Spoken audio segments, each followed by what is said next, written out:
C'est le temps de vous présenter l'aperçu de l'été 2025, un été qui devrait être chaud pas mal partout au pays, surtout vers le centre du continent, là, du côté du centre américain, le sud des prairies, l'Alberta, la Saskatchewan, le Manitoba. On parle d'un dôme de chaleur là, qui pourrait être installé de ce côté-là, donc vraiment des températures très chaudes pour cet été. Par contre, là, cette chaleur-là devrait déborder vers l'est de temps à autre, ce qui donnerait des températures en moyenne là, au-dessus des normales de saison pour l'Ontario, le Québec, une bonne partie des maritimes et de la région atlantique là, également. Donc, un été qui est quand même assez chaud, par contre, qui pourrait être un petit peu plus court que la normale, parce qu'on le sait, hein, ces jours-ci, la chaleur a du mal à s'installer. En mai, on a eu une bonne période de fraîcheur, donc le début de l'été est un peu décalé vers les semaines un petit peu plus tardives. Par contre, la fin de l'été devrait être à temps. Donc, avec un départ un peu retardé, une fin à temps, on perd un peu au nombre de jours de la saison estivale totale. Par contre, dans cette période un peu écourtée-là, on devrait quand même aller chercher notre nombre de vagues de chaleur, de poussées de chaleur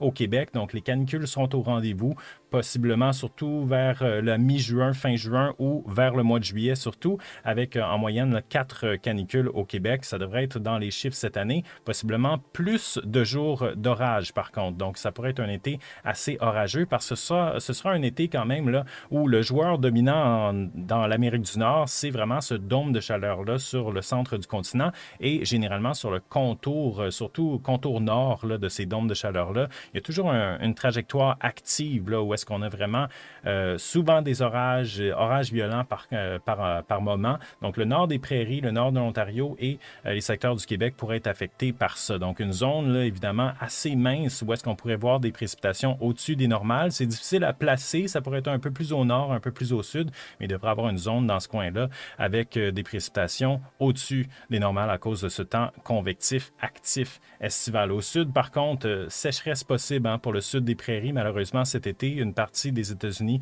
pour ce qui est de l'agriculture, ça risque d'être un petit peu plus compliqué potentiellement. On espère que ce ne sera pas extrême. Par contre, il y a des risques à ce niveau-là.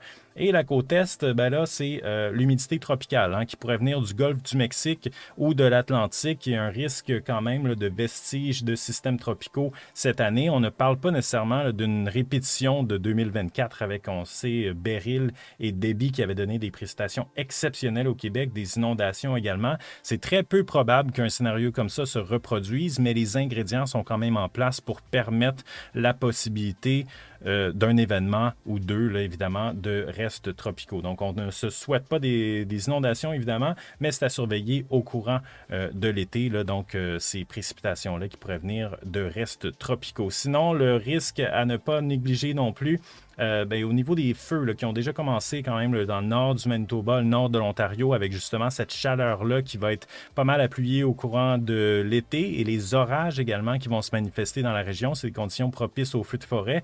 Et donc, même si au Québec, le risque de feux de forêt cette année n'est pas plus haut que d'habitude, avec surtout les précipitations qui vont être au rendez-vous, on pourrait très possiblement là, voir la fumée ou la mauvaise qualité de l'air qui viendrait de ces feux-là qui sont un peu plus éloignés.